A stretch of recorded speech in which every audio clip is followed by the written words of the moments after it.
सौवसाहुनम् ओंकारं बिन्दुसंयुक्तं नित्यं ध्यायन्ति योगिनः कामदं मोक्षदं चैव ओंकाराय नमो नमः। मंगलं भगवान् वीरो मंगलं गौतमो गणी मंगलं कुन्दकुन्दार्यो जैनधर्मोऽस्तु मंगलम्। सर्वमंगलमांगल्यं सर्वकल्याणकारकं प्रधानं सर्वधर्माणां जैनं जयतु शासनं जैनं जयतु शासनं। सुरासुर इंद्र नरेंद्र वंदित कर्म मल निर्मल करण वृषतीर्थ के करतार श्री वर्धमान जिन शत शत नमन।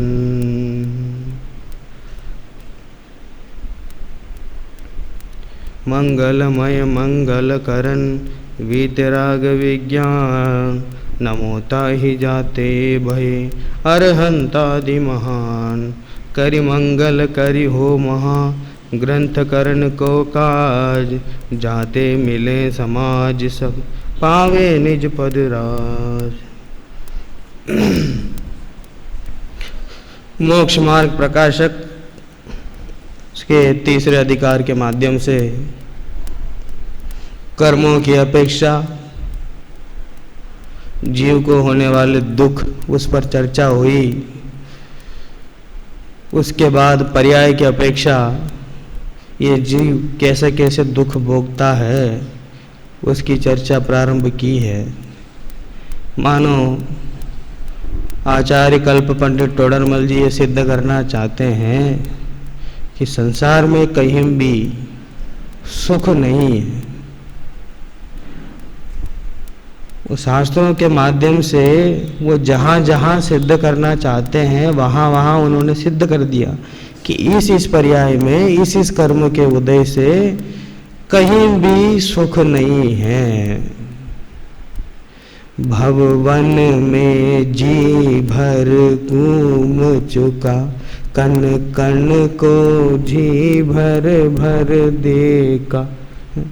मृग सम मृग तृष्णा के पीछे मुझको न मिली सुख की रेखा। तो इसी बात को विस्तार करने के लिए उन्होंने कि कुछ नहीं है कर्म, आठों कर्मों के उदय से किसी भी कर्म के उदय से किंचित मात्र भी सुख प्रकट होता हो ऐसा नहीं है। ये आठों कर्म जीव को पराधीन बनाते हैं और सुख स्वाधीन होने से प्रकट होता। और पर्याय जो है, चलो ठीक है कर्म का उदय से सुखी नहीं है, तो दूसरे जो पर्याय हमें प्रकट होती हैं, जो नरक गति, तिर्यंच गति, मनुष्य गति, देव गति, इन गतियों में तो कहीं सुख होगा। यहां तो हम रुकें किसी गति में, कह रहे इन पर्यायों में भी सुख नहीं है। दशा चारों गति की दयनीय दया का किंतु न यहाँ विधान।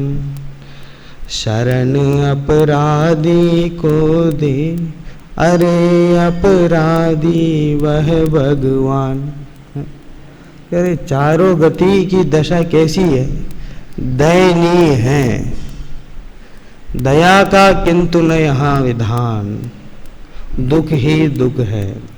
इसलिए कल उन्होंने नरक गति का वर्णन किया और उसमें कहा कि नार की किस तरह है 10,000 वर्ष से लेकर 33 सागर तक की आयु हो सकती है और उस आयु को वह भोगता है, दुखी होता है। बहिरंग में जो परिस्थितियां होती हैं, वहाँ की मिट्टी, वहाँ की पृथ्वी, वहाँ की हवा, सब कुछ हिंसनात्मक, उससे इतना दुखी हो जाता है कि शरीर के खंड खंड हो जाते हैं, आपस में लड़ते हैं, खंड खंड हो जाते हैं। और भूख प्यास तो इतनी लगती है कि तीनों लोगों का भक्षण कर ले गए तो भी वहाँ एक कण भी प्राप्त नहीं होता। इत्यादि भयंकर दुख प्रकट में वहाँ दिखता है नरक में। इसके अलावा अंतरंग से जो दुखी होता है वो दुखी भी है। अब त्रियंच गति के दुख तथा त्रियंच गति में बहुत लब्धि अपर्याप्त जीव हैं। लब्धि अपर्याप्त जीव हैं, 6 लब्धि कल बताए थे ना अपन, उसमें उनकी तो उच्छ्वास के 18वें मात्र भाग मात्र आयु है तथा कितने ही पर्याप्त भी छोटे जीव हैं, परंतु उनकी शक्ति प्रकट भाषित नहीं होती। उनके दुख एकेंद्रियवत जानना। कह रहे हैं कि त्रियंच गति में बहुत जीव तो अपर्याप्त है, लब्धि अपर्याप्त है, तो उनकी आयु तो उच्छ्वास के 18वें भाग मात्र है। इसलिए जन्म मरण जन्म मरण जन्म मरण इतना ही उनको काफी, इतना ही दुख है उनका। और कितने ही पर्याप्त भी हो, आयु थोड़ी ज्यादा भी हो, पर्याप्त भी हो, तो भी छोटे जीव है, बहुत छोटे हैं, इसलिए उनकी शक्ति प्रकट नहीं होती है। बहुत विकल्प करने की सुविधा तो है, विकल्प तो बहुत करते हैं, इच्छा तो बहुत करते हैं, लेकिन शक्ति बहुत कम है। जैसे एकेंद्रियवत जानना, जैसे एकेंद्रिय के जो बहुत कषाय होती है लेकिन प्रकट करने की शक्ति नहीं है, उसी प्रकार इनके भी जीव छोटे हैं, शक्ति प्रकट भाषित नहीं होती, इसलिए इनके दुख भी एकेंद्रियवत जानना। किनके? पर्याप्त भी है, जो पर्याप्त और छोटे जीव हैं। ज्ञानाधिक का विशेष है सो विशेष जानना। ज्ञानाधिक में थोड़ी विशेषता पाई जाती है तो उसको विशेष जानना।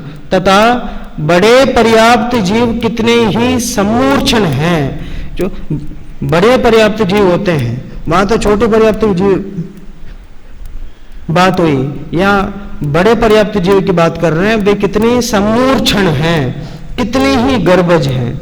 बड़े पर्याप्त में 2 प्रकार हैं, कितने ही सम्मूर्छन हैं और कितने ही गर्भज। गर्भ में आके जन्म होता और सम्मूर्छन को ऐसे ही उनका शरीर होता है। उनमें ज्ञानाधिक प्रकट होते हैं, परंतु वे विषयों की इच्छा से आकुलित हैं। ज्ञानाधिक तो हैं, लेकिन विषयों की इच्छा से बहुत आकुलित है। उनमें बहुतों को तो इष्ट विषय की प्राप्ति होती नहीं है। विषयों की इच्छा तो बहुत है, उससे आकुलता भी बहुत हो रही है, लेकिन विष्ट विषय की प्राप्ति तो होती नहीं है। किसी को कदाचित किंचित होती है। तथा मिथ्यात्व भाव से अतत्व श्रद्धानी हो ही रहे हैं। मिथ्यात्व का उदय है, मिथ्या दर्शन का, उससे अतत्व श्रद्धानी तो हो ही रहे हैं। और कषाय मुख्यतः तीव्र ही पाई जाती है। इनकी कषाय भी मुख्यतः तीव्र पाई जाती है। क्रोध मान से परस्पर लड़ते हैं ये त्रियंच गति के जीव है। इनके तीव्र जब उदय होता है तो तीव्र कषाय जब होती है इनको त्रियंच गति के जीवों को, तो क्या करते हैं? क्रोध मान से परस्पर लड़ते हैं, भक्षण करते हैं, एक दूसरे का भक्षण करते हैं, दुख देते हैं, माया लोभ से छल करते हैं, वस्तु को चाहते हैं, आस्यादिक द्वारा उन कषायों के कार्यों में प्रवर्तते हैं। तथा किसी के कदाचित मंद कषाय होती है, परंतु थोड़े जीवों के ही होती है, इसलिए मुख्यता नहीं है। मंद कषाय भी होती है तिर्यंचों में, लेकिन थोड़े किन्हीं जीवों को होती है, इसलिए मुख्यता नहीं है। मुख्यतः तो ये आपस में लड़ाई करते हैं, भक्षण करते हैं, एक दूसरे को दुख देते हैं, माया लोभ से छल करते हैं, भक्षण करते हैं। और सांप है तो वो चूहे का भक्षण करता है। इस तरह वो आपस में ही वो एक दूसरे का भक्षण करते हैं। और वो नेवला है तो नेवला सांप को मार देता है, खाता नहीं है सांप को, अनावश्यक उसको खंड खंड कर देता है, बिना कोई प्रयोजन के उसको दुख देते, बिना कोई प्रयोजन के शत्रुता है। उसको देखकर ही उसके साथ लड़ाई करने लग जाए। इतने इतने प्रकट दुख हैं। तथा वेदिनी में मुख्यतः असाता का उदय है। वेदिनी कर्म में मुख्यतः असाता कर्म का ही उदय है। उससे रोग, पीड़ा, क्षुधा, तृषा, चेदन, भेदन, बहुत बार वाहन, शीत, उष्ण, अंग भंगादि अवस्था होती है। असाता का उदय होने से शरीर में किसी भी बहुत तरह का रोग हो जाता है और उसे कोई ठीक करने का कोई डॉक्टर थोड़ी है वहाँ, और उनको है त्रियंच गति में जो रोग हो जाता तो उसकी पीड़ा भयंकर होती है। और भोग क्षुधा, भूख बहुत लगती है, प्यास बहुत लगती है, लेकिन उसके अनुरूप कोई व्यवस्था नहीं है। छेदन, भेदन है, हाँ, नाक कान छेद देते, भेद देते, गायों के, बैलों के हैं वो। और भी जो अनेक जीव होते हैं त्रियंच गति के, उनको पकड़ पकड़ के कोई सर्कस दिखाता है, कोई क्या दिखाता है, उनको पकड़ कर रखता है उनको। बहुत बार वाहन कराते हैं, बैलों से, घोड़ों से, जितने भी बार वाहन कराते हैं। शीत उष्ण, कि बहुत ज्यादा ठंड हो तो उस समय ऐसा नहीं कि उनको भाई वो कोई जैसे अपन वो पहन लेते हैं ठंड से बचने के लिए स्वेटर, ऐसा कोई वो त्रियंच थोड़ी पहनते हैं। वो तो जितने भी शीत हो उसको सहन करते हैं, और कितनी उष्ण हो तो भी उसे भी वे सहन करते हैं। अंग भंग आदि अवस्था होती है, उससे दुखी होते प्रत्यक्ष देखे जाते हैं, इसलिए बहुत नहीं कहा है। कह रहे हैं कि ये सब तो प्रत्यक्ष दिखता है, त्रियंचों की क्या दयनीय दशा हो रही है। वो सब गाय को लेकर के कितनी बड़ी राजनीति, वो कितनी बातें हो रही है आए दिन, ये सब हम देख ही रहे ना प्रत्यक्ष। त्रियंचों को कौन क्या, वो सब सामने आज से तब कितने त्रियंच इस तरह घूमते रहते हैं, उनका कोई ठिकाना नहीं है, खाने का ठिकाना ना, पीने कुछ नहीं, कितने दुख भोगते हैं। तो ये तो प्रत्यक्ष दिखता है, इसमें क्या लिखना है। इसलिए पंडित जी कह रहे हैं कि उससे दुखी होते तो प्रत्यक्ष देखे जाते हैं, इसलिए बहुत नहीं कहा है। किसी के कदाचित किंचित साता का भी उदय होता है, परंतु थोड़े ही जीवों का है, मुख्यता नहीं है। किसी के साता वेदनी का भी उदय होता है। वो कोई वो डीओजी ऐसा भी होता है, वो जिस एसी कार में मालिक जाता है उसी एसी कार में उसको भी लेके जाता है। समझ रहे हैं ना आप, मतलब वो उसकी पूरी सुविधा, अपने पुत्र से ज्यादा वो अपने पालतू कुत्ते का ध्यान रखता है।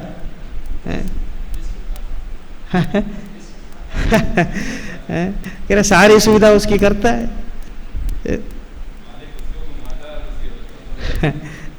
मालिक को वो घुमाता है। वो किसी ने उदाहरण दिया ना वहां पे, भाई कौन कुत्ते मालिक को घुमाता है कि मालिक कुत्ते को घुमाता है? कुत्ते मालिक को घुमाता है। क्यों भाई? आगे कौन रहता है? कुत्ता। और कुत्ते को जहाँ रुकना होता है तो वो वहाँ भी रुक जाता है, जहाँ चलना होता है वहाँ ये नहीं रुक सकता। तो भाई कुत्ता मालिक को घुमाने लेके गया है, मालिक कुत्ते को घुमाने नहीं ले गया। इस तरह उन्होंने कहा कि किसी के कदाचित किंचित साता का भी उदय होता है, परंतु थोड़े ही जीवों का है, मुख्यता नहीं है। तथा आयु अंतर्मूर्त से लेकर कोटि वर्ष पर्यंत है, वहां बहुत जीव अल्प आयु के धारक हैं, इसीलिए जन्म मरण का दुख पाते हैं। तथा भोग भूमियों की बड़ी आयु है और उनके साता का भी उदय है, परंतु वे जीव थोड़े हैं। तथा मुख्यतः तो नाम कर्म की तिर्यंच गति आदि पाप प्रकृतियों का ही उदय है। किसी को कदाचित किन्हीं पुण्य प्रकृतियों का भी उदय होता है, परंतु थोड़े जीवों का थोड़ा थोड़ा होता है, मुख्यता नहीं। तथा गोत्र में नीच गोत्र का ही उदय है, इसलिए हीन हो रहे हैं। इस प्रकार त्रियंच गति में महा दुख जानना। कहीं कहीं साता कर्म का उदय होने पर भी, कहीं कहीं पुण्य प्रकृतियों का उदय होने पर भी बहुत थोड़े जीव हैं। अगर किसी को ये लगता हो कि चलो जहाँ पुण्य प्रकृतियों वहाँ पैदा हो जाएंगे, वहाँ अपना समय काट लेंगे, तो ये ऐसी बात नहीं है। वहाँ भी महा दुख है। थोड़े बहुत पुण्य प्रकृति का उदय होता है, फिर वापस इच्छाएं होती हैं उन्हें पूरी करने के लिए, फिर वो अपनी शक्तियाँ प्रकट करता रहता है, फिर उसमें असफल हो जाता है, तो फिर महादुखी होता है। और सबसे बड़ी बात है, बीच में उन्होंने लिखा कि मिथ्यात्व भाव से अतत्व श्रद्धानी हो ही रहे हैं। वास्तव में दुखी तो उसी से है, मिथ्यात्व है और उसी कारण दुखी है, और कषाय उत्पन्न हो रही है। एक तो मिथ्यात्व है, ऊपर से कषाय भाव निरंतर उत्पन्न हो रहे हैं, इसी कारण वे दुखी हैं। तिर्यंच गति भी, नारकी भी दुखी है, नारकी के तो प्रकट दिखते हैं, और तिर्यंच के भी अगर ऐसा लगता हो तो किसी किसी के पुण्य प्रकृति है, तो वे भी वास्तव में दुखी ही दुखी हैं।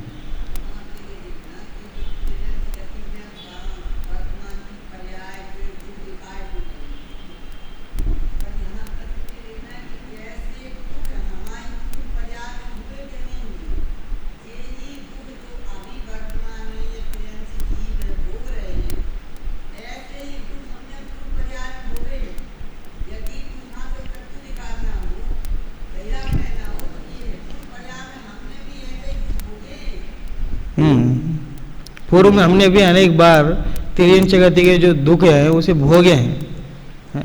भले अभी वर्तमान में उस बात का हमें ज्ञान नहीं हो, लेकिन वास्तव में हम उस सुख, उस दुख को सहकर ही आए हैं। अब आगे मनुष्य गति के दुख। तथा मनुष्य गति में असंख्यात जीव तो लब्धि अपर्याप्त है, वे सम्मूर्छन ही हैं। उनकी आयु तो उच्छ्वास के 18वें भाग मात्र है। वो मनुष्य गति में भी असंख्यात जीव तो लब्धि अपर्याप्त है। छहों लब्धि नहीं मिलने से वे लब्धि अपर्याप्ति हैं। तथा कितने ही जीव गर्भ में आकर थोड़े ही काल में मरण पाते हैं। उनकी तो शक्ति प्रकट भाषित नहीं होती। उनके दुख एकेंद्रियवत जानना, विशेष है सो विशेष जानना। कह रहे हैं यहाँ जो सम्मूर्छन है उनकी आयु तो कितनी है, उच्छ्वास के 18वें भाग मात्र है। मनुष्य होने पर भी सम्मूर्छन है, आयु बहुत कम है। और भी जो गर्भज है, गर्भज में भी कई ऐसे जीव हैं जो गर्भ में आते हैं और गर्भ में आते ही थोड़े समय रह करके उनकी मृत्यु हो जाती है, उनका मरण हो जाता है। तो इसलिए ये दोनों प्रकार के जीवों की स्थिति कैसी है, वो एक इंद्रिय जैसे। क्यों? वो गर्भ में रहते हुए कोई स्थिति प्रकट, कोई शक्ति प्रकट नहीं कर सकता, और उसकी तो आयु इतनी कम है कि कोई शक्ति प्रकट करने की बात ही तो दूर ही है। इसलिए दोनों जीवों के जो दुख है वो कैसा है, एक इंद्रियवत जानना। जैसे एक इंद्रिय जीव को इंद्रियां नहीं है, शक्तियां प्रकट नहीं है, फिर भी कषाय बहुत होने से दुखी हो रहा है, वैसे ही ये दोनों जीव भी दुखी होते हैं। अब विशेष है तो विशेष जानना, तो इनके इंद्रियां थोड़ी इंद्रियां अधिक होती हैं और लब्धियां भी कुछ अधिक प्राप्त होती हैं उनसे, एक इंद्रिय से, तो वो उनसे थोड़ा विशेष है। और विशेष होने पर भी शक्तियां प्रकट न होने की अपेक्षा एक इंद्रियवती इनको भी दुख होते हैं। तथा गर्भजों के कुछ काल, अब उनकी बात हो गई। अब गर्भज में मतलब गर्भ में आकर जो कुछ समय रह लेते हैं और जिनका जन्म होता है उनकी बात। तथा गर्भजों के कुछ काल गर्भ में रहने के बाद बाहर निकलना होता है, उनके दुख का वर्णन कर्म अपेक्षा से पहले वर्णन किया है, वैसे जानना। वह सर्व वर्णन गर्भज मनुष्यों के संभव है। अथवा तिर्यंचों का वर्णन किया है, उस प्रकार जानना। उनका जो दुख का वर्णन ऊपर तिर्यंच का किया है, वैसे ही ये भी तीव्र कषाय से ये भी एक दूसरे से लड़ते हैं, छल कपट माया करते हैं। इनके भी ऊपर जो स्थिति बना वैसे ही जानना। विशेष यह है कि यहां कोई शक्ति विशेष पाई जाती है तथा राजादिकों को के विशेष साता का उदय होता है। यहाँ थोड़ी विशेष शक्ति पाई जाती है मनुष्य गति में, अन्य गतियों की अपेक्षा यह है कि राजादिकों के विशेष साता का उदय होता है। साता का उदय होने पर उनके लिए बहुत ये महल वगैरह, सेना इत्यादि उनको प्राप्त होती है।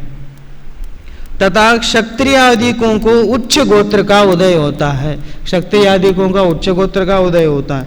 तथा धन कुटुंब आदि का निमित्त विशेष पाया जाता है इत्यादि विशेष जानना कि धन कुटुंब इत्यादि का संयोग पाया जाता है। उनका कोई ऐसा नहीं है, त्रियंचन आदि का इस तरह का कुछ नहीं है, लेकिन इसका धन कुटुंब व्यापार वगैरह सब इसके फिक्स रहते हैं। इसका एक क्रम से चलते हैं इस तरह। उनका इस तरह का कोई क्रम नहीं है, सुविधा नहीं है, व्यवस्था नहीं है। अथवा गर्भ आदि अवस्थाओं के दुख प्रत्यक्ष भाषित होते हैं। जिस प्रकार विष्ठा में लट उत्पन्न होती है, उसी प्रकार गर्भ में शुक्र शोणित के बिंदु को अपने शरीर रूप करके जीव उत्पन्न होता है। महादुख उसमें होता है।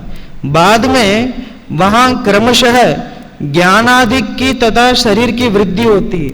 वो पेट में आते ही वो जैसे ही जीव उत्पन्न होता है तो वहां से धीरे धीरे ज्ञान आदि की भी और शरीर आदि की भी धीरे धीरे वृद्धि होती जाती है। गर्भ का बहुत दुख है। संकुचित रूप से ओंधे मुंह क्षुधा त्रिषादि सहित वहां काल पूर्ण करता है। वहां भी ओंधे मुंह रहता है, संकुचित रूप से रहता है। बहुत भूख लगती है, प्यास लगती है तो किसी से कह नहीं सकता। ऐसे रहते हुए वहां का काल पूर्ण करता है। जब बाहर निकलता है तब बाल्य अवस्था में महादुख होता है। कोई कहते हैं कि बाल्य अवस्था में दुख थोड़ा है, सो ऐसा नहीं है। कोई तो कहते हैं बाल्य अवस्था में बचपन में कोई दुख नहीं है, अपने शांति से मजाक मस्ती करते रहते हैं, किसी तरह की कोई चिंता विकल्प नहीं, वहां तो दुख की कोई बात ही नहीं, ऐसा बोलते हैं। लेकिन टोडरमल जी कह रहे हैं ऐसा कुछ नहीं है। बाल्य अवस्था में वहां दुख होता है। कैसे? शक्ति थोड़ी होने से व्यक्ति नहीं हो सकता। शक्ति तो बहुत कम है। जैसे माता पिता कहते हैं, माता पिता करते हैं, वैसे ही करना पड़ेगा। स्वयं को जैसा सूझता है वैसा नहीं कर सकता। मतलब वो कहते हैं ना कि मैं बचपन से मेरा सपना था, अभी जाके पूरा हुआ है। मतलब बचपन से सपना था तो अभी जाके क्यों भी पूरा हो रहा? बचपन में नहीं हो पाया। बचपन में भी शक्ति बहुत कम होती है। चाहता तो बहुत है, लेकिन शक्ति बहुत कम होने से वहां दुख ज्यादा है। बाद में व्यापार आदि तथा विषय इच्छा आदि दुखों की प्रकटता होती है। बाद में जब बड़ा होता है, व्यापार आदि करने लगता है, विषय इच्छा आदि की दुख, विषय इच्छा और बढ़ती है तो उनसे और दुख होता है। इष्ट अनिष्ट जनित आकुलता बनी ही रहती है। इष्ट की, जिसको इष्ट जिन्हें चाहता है, जिन पदार्थों को, उन्हें अपने पास रखने का, और अनिष्ट पदार्थों को दूर करने का आकुलता सदा ही बनी रहती है। पश्चात जब वृद्ध हो तब शक्तिहीन हो जाता है और तब परम दुखी होता है। ये दुख प्रत्यक्ष होते देखे जाते हैं। जब वृद्ध हो जाता तो घर के ही उसको कोई नहीं सुनते तो प्रत्यक्ष दुखी हो जाता है। तो इस प्रकार इन अवस्थाओं में, मनुष्य गति के तीनों अवस्थाओं में जो प्रत्यक्ष दुख होता है, ये तो हम स्वयं देखते हैं। प्रत्यक्ष हम स्वयं ही देखते हैं। मनुष्य गति का जो दुख है, उस दुख को बताने के लिए भी टोडरमल जी को और 2-3 पेज लिखना पड़ेगा। चलो नरक गति का तो समझ लेते हैं, तिरिंच गति का भी थोड़ा समझ लेते हैं, देवगति का भी चलो ठीक है लिख लेंगे, देवगति का भी। मनुष्य गति में जो दुख हो रहा है उसके लिए भी उन्हें लिखना पड़ेगा। हम स्वयं मनुष्य गति में हैं, हम तो स्वयं देख ही रहे हैं ना कितनी दयनीय दशा हो रही है, कैसे दुख है, एक के बाद एक, एक के बाद एक, एक के बाद एक, एक के बाद एक, आकुलता बढ़ती जाती है। कोई काम ऐसा नहीं कि जिसको करने के बाद हमारी इच्छाएं पूरी हो जाएं। अभी तक इच्छाएं बढ़ती जाती हैं और दुख भी बढ़ता ही जाता है। शरीर की कोई भी अवस्था हो उसमें आकुलता नहीं हो ऐसी बात नहीं है, हर अवस्था में आकुलता है। ये बात तो हम स्वयं देखते हैं, हमसे ज्यादा प्रत्यक्ष रूप से कौन जान सकता है, हम स्वयं जानते हैं ये मनुष्य गति का दुख। हम बहुत क्या कहें, प्रत्यक्ष जिसे भाषित नहीं होते वह कहे हुए क्या सुनेगा। जो जिसे प्रत्यक्ष भाषित नहीं होते हैं वह किसी के कहे हुए क्या सुनेगा। किसी के कदाचित किंचित साता का उदय होता है सो आकुलतामय है। कह रहे हैं मनुष्य गति में भी किसी के कदाचित किंचित साता का उदय भी होता है, अच्छे संयोगों की प्राप्ति होती है, सो भी आकुलतामय है, उन्हें बनाए रखने के लिए बहुत आकुलता करता है। और तीर्थंकर आदि पद मोक्ष मार्ग प्राप्त किए बिना होते नहीं, इस प्रकार मनुष्य पर्याय में दुख ही हैं। अगर किसी ने कहा कि क्या बात करते हो, तीर्थंकर आदि जो हैं वो मनुष्य गति में तो हैं, वे सुखी नहीं है। मुनिराज जो है छठवें सातवें गुणस्थान में है, वे भी तो सुखी हैं, अंश रूप से वे भी सुखी हैं। और अरहंत केवली वे तो स्पष्ट सुखी दिखाई देते हैं, और तुम कहते हो कि मनुष्य गति में दुख ही दुख है। तो कह रहे हैं वो जो तीर्थंकर आदि पद है मोक्ष मार्ग प्राप्त किए बिना नहीं होते, इसलिए मोक्ष मार्ग जिसे प्राप्त हो गया वो तो किसी भी गति में चले जाएंगे उसको तो सुखी सुख। इसलिए यहाँ कह रहे हैं वो तो मोक्ष मार्ग के जीव है, लेकिन यहाँ मिथ्यात्व के कारण जो मनुष्य गति के जीव हैं वे आकुलता में हो रहे हैं, उन्हें तो दुख ही दुख है। इस प्रकार इस मनुष्य पर्याय में दुख ही है। अब एक विशेष बात कहने जा रहे हैं, एक मनुष्य पर्याय में कोई अपना भला होने का उपाय करे तो हो सकता है, संगी पंचेंद्रिय है। अब वो बाकी किसी भी गति में इस तरह की व्यवस्था नहीं है। यहाँ इस मनुष्य गति में ये व्यवस्था है कि कोई अपना भला होने का उपाय करे तो हो सकता है, कोई अपना भला करना चाहे तो हो सकता है। ये केवल मनुष्य गति में है, वो इसलिए अन्य गतियों में इस तरह कोई वो ढोंगी साधु नहीं मिलेंगे, लेकिन इसमें मनुष्य गति में भले करने के नाम पर जो जनता को भरमाने वाले बहुत से अन्य मतों में भी, सारे मतों में जो घूम है ना, और उनके पीछे बहुत बड़ी तादाद में जनता जुड़ी हुई है, तो वो क्यों है? वो क्योंकि ये व्यवस्था है मनुष्य गति में। ये हर जीव को अंतरंग से ऐसे परिणाम आते हैं कि अपना भला हो, है? मैं कौन हूँ, आया कहाँ से, और मेरा रूप क्या, संबंध दुखमय कौन है, स्वीकृत करूँ परिहार क्या। ये सारे जीवों के आते हैं, केवल अपनी की बात नहीं है, केवल जैनों की बात नहीं है, केवल मुमुक्षों की बात नहीं है, समस्त जीवों के इस तरह के परिणाम होते हैं। यहाँ पे मनुष्य पर्याय लिखा हुआ है, ये नहीं लिखा कि मुमुक्ष पर्याय, ये नहीं लिखा है कि जैन पर्याय। एक मनुष्य पर्याय में कोई अपना भला होने का उपाय करे तो हो सकता है, तो वो भला करने के चक्कर में कोई कुदेव कुगुरु कुशास्त्र के चक्कर में पड़ जाते हैं और अपनी भाव बिगाड़ लेते हैं, वो बात अलग है। लेकिन विचार तो आता है अपने भला करने का, वो धर्म के प्रति रुचि का परिणाम तो इस मनुष्य पर्याय में आता है। जैसे काने गन्ने की जड़ और उसका ऊपरी फीका भाग तो चूसने योग्य ही नहीं है। जो काने मतलब जो बिगड़ गया जो गन्ना, वो उसका जड़ और उसका ऊपरी फीका भाग, जड़ तो चूसने योग्य है ही नहीं है, और ऊपर का जो है वो फीका होता है, उसमें शक्कर की मात्रा नहीं रहती है, तो न तो जड़ से न ऊपरी भाग से चूसने योग्य तो वो गन्ना है ही नहीं। और बीच की पोरे कानी होने से वे भी नहीं चूसी जाती। कोई स्वाद का लोभी उन्हें बिगाड़े तो बिगाड़ो। कह रहे हैं जड़ से भी उसे खाया नहीं जा सकता, ऊपर से भी नहीं खाया जा सकता और बीच में से भी नहीं खाया जा सकता, क्योंकि वो काने गन्ना है, बिगड़ गया है। फिर भी कि कोई जबरदस्ती नहीं मुझे तो स्वाद लेना है गन्ने का, इसलिए कोई स्वाद का लोभी जबरदस्ती उसको बिगाड़े, बिगड़ जाएगा। परंतु यदि उन्हें बोधे, उस गन्ने को बोधे, तो उनसे बहुत से गन्ने हों और उनका स्वाद बहुत मीठा है। कह रहे हैं कि उस गन्ने को बिना कुछ किए बिना खाए ही जमीन में बो दिया तो उस एक गन्ने के माध्यम से बहुत गन्ने होंगे, हैं, तो उसका स्वाद बहुत मीठा आएगा। उसी प्रकार मनुष्य पर्याय बालक वृद्धपना तो सुख योग्य नहीं है। मनुष्य पर्याय में भी तो जड़ है वो बालकपना और ऊपरी जो भाग है वो वृद्धपना, कोई वो दोनों ही सुख योग्य नहीं है। और बीच की अवस्था है वो रोग क्लेश आदि से युक्त है, वहां भी सुख नहीं हो सकता। कोई विषय सुख का लोभी उसे बिगाड़े तो बिगाड़ो,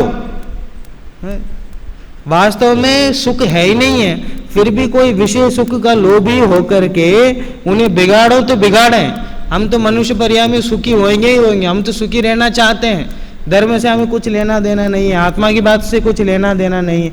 इस तरह सोच करके अनावश्यक भोग उपभोग में ही लगा रहे तो लगे रहे,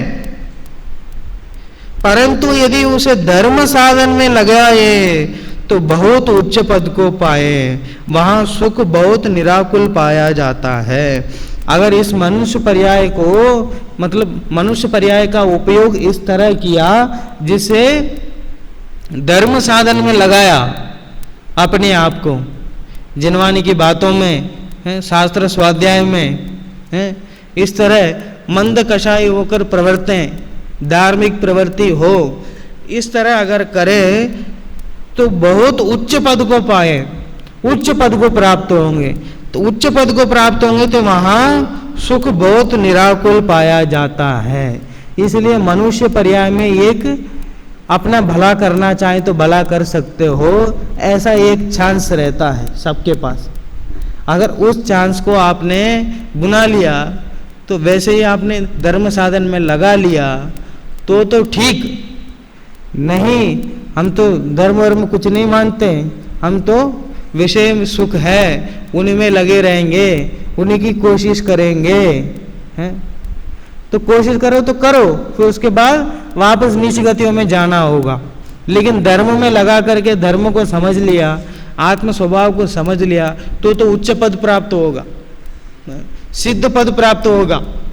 उस सिद्ध पद में निराकुल सुख है। ये महान पुरुष सब है जो संसार विषय सुख होता तीर्थंकर क्यों त्यागे, वे भी मनुष्य गति में थे। जो सुख हमें दिख रहा है, जो परिवार की स्थिति हमें दिख रही है, जिस परिवार से हम खुश हो रहे हैं उससे तो बढ़िया परिवार था उनका। तो जितनी सुविधा हमें प्राप्त है उससे ज्यादा सुविधाएं तो उन्हें प्राप्त थी, तो भी क्यों चले गए छोड़ के, ताकि नाम हो जाए उनका, सब लोग नाम लेने लग जाएं भव भव तक। इसलिए नहीं, वास्तव में वो सुख नहीं है जिसे हम सुख मानते हैं, वो वास्तव में सुख नहीं है। इसलिए उसे वे छोड़कर चले गए, धर्म साधन में अपना जीवन लगाया, आत्म स्वभाव में लीन हुए और सिद्ध पद को प्राप्त किया। इसलिए यहाँ अपना हित साधना, सुख होने के भ्रम से व्रता नहीं खोना। इसलिए यहाँ जो ये पर्याय मनुष्य पर्याय मिली है, यहाँ अपना हित कर लेना है, यहाँ अपना हित करना, सुख होने के भ्रम से व्रता ही नहीं खोना। सुख होने के भ्रम से कोई बताएगा कि यहाँ सुखी हो जाओगे, इस कार्य से सुखी हो जाओगे, उस कार्य, ऐसे सुख होने के भ्रम से व्रता ही दुखी मत हो जाना, हित करना अपना। कितनी गोद कित नारी की कित त्रियंच अजान, आज धन्य मानुष भयो पायो जनवर थान। ऐसे जो हमें मौका मिला है जैन धर्म को समझने का, मनुष्य पर्याय मिली है, उस पर्याय में केवल सुखाभासों के बीच में ही फंस करके इस मनुष्य पर्याय के यूं मत जाने देना। आत्म तत्व को समझने में, जिनवानी के गूढ़ गंभीर चर्चाओं को समझने में, जिनवानी के रहस्यों को समझने में और उस चर्चाओं के माध्यम से आत्म तत्व तक पहुंचने का प्रयास हमें करना चाहिए। इसके अलावा अगर इसमें नहीं, इसमें सुख है, उसमें सुख है, इसमें सुख है, परिवार में सुख है, उस कार्य में सुख है, इस तरह उन्हीं कार्यों में समय गवा दिया तो अपने लिए तो कुछ नहीं बचेगा। इसलिए अपने लिए कुछ करना है तो अपने हित की बात सुनो। वो बहुत से लोग कहते हैं ना कि 60 वर्ष होने के बाद मैंने अपने लिए कुछ भी नहीं किया, पूरे अपने परिवार को लिए कमाया, अपने रिश्तेदारों के लिए कमाया, इतना सब कुछ उनके लिए कर दिया, अब 60 वर्ष होने के बाद मेरे हाथ में कुछ भी नहीं बचा है। तो ऐसे ही अब हमारी भी हालत ऐसे नहीं हो जाए कि मनुष्य पर्याय तो मिली, अच्छी आयु भी मिली, अच्छी संगति भी मिली है, सब कुछ मिलने के बावजूद भी उसे उपयोग में नहीं लिया। ऐसा नहीं होना चाहिए। उसका सही सही उपयोग लेवें, बारंबार जिनवानी का चिंतन मनन करें, उस चिंतन मनन से आत्म तत्व तक पहुंचने का उपाय करें और उस उपाय से उच्च पद यानी सिद्ध पद, सबसे उच्च पद तो सिद्ध पद ही है, वो सिद्ध पद प्राप्त होगा और वो सिद्ध पद हम सभी को शीघ्रातिशीघ्र प्राप्त हो। इसी मंगल भावना से आज की बात करूँगा।